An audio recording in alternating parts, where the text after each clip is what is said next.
My boyfriend and I have been together for 5 years, and for most of that time, he's been a wonderful partner. We've shared everything from long nights talking about our dreams to lazy weekends exploring the city.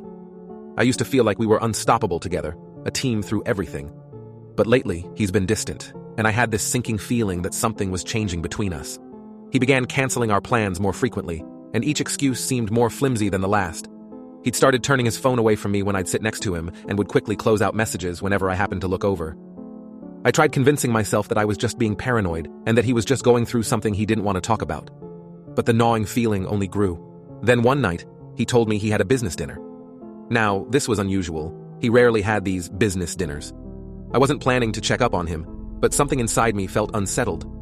I opened social media and noticed a tagged photo from a mutual friend. There he was, dressed sharply, standing next to a woman I didn't recognize. I tried to keep my cool, telling myself it could be innocent. But then I noticed his arm casually draped around her waist. He never looked at me like he was looking at her in that picture. My stomach twisted and my heart dropped. How could he be doing this? I spent that night lying awake, tossing and turning, wondering if I should confront him or if I was being irrational. The next day, he acted as if nothing was wrong. I watched him, waiting for any sign of guilt or nervousness, but he was his usual charming self, asking about my day and talking about his dinner. My anger simmered, but I kept it bottled up, hoping he'd tell me the truth on his own. A few days later, the picture was still haunting me and the doubts were eating me alive. I couldn't focus on anything. I tried to confront him directly, carefully choosing my words, but he brushed it off, claiming the woman was just a coworker. "Nothing to worry about," he said. I wanted to believe him, but there was something in his tone that didn't sit right with me. I felt so frustrated, caught between wanting to trust him and the betrayal I felt deep down. Not long after, I overheard him on the phone, talking to someone in that soft, affectionate tone he used to reserve for me. He was in the next room, and I could hear his words just clearly enough. "I had a great time too," he murmured, and my heart felt like it was shattering piece by piece.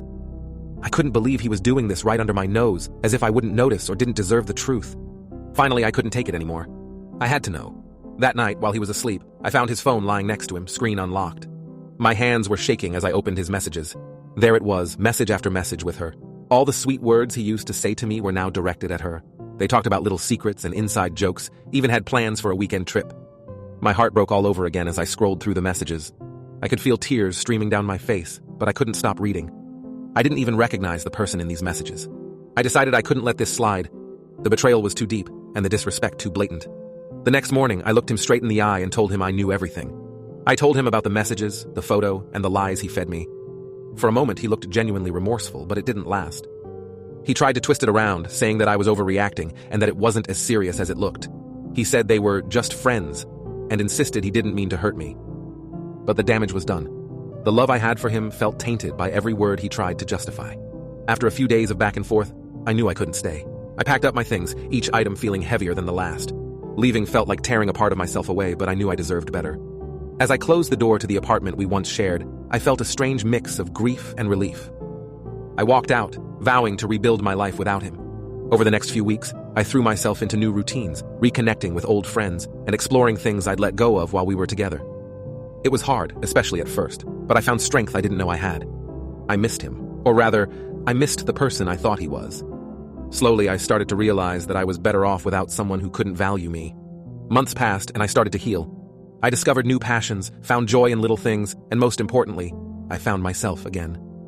I realized that love should never feel like doubt or insecurity. I look back now, thankful for the lesson and grateful I walked away before I lost myself completely.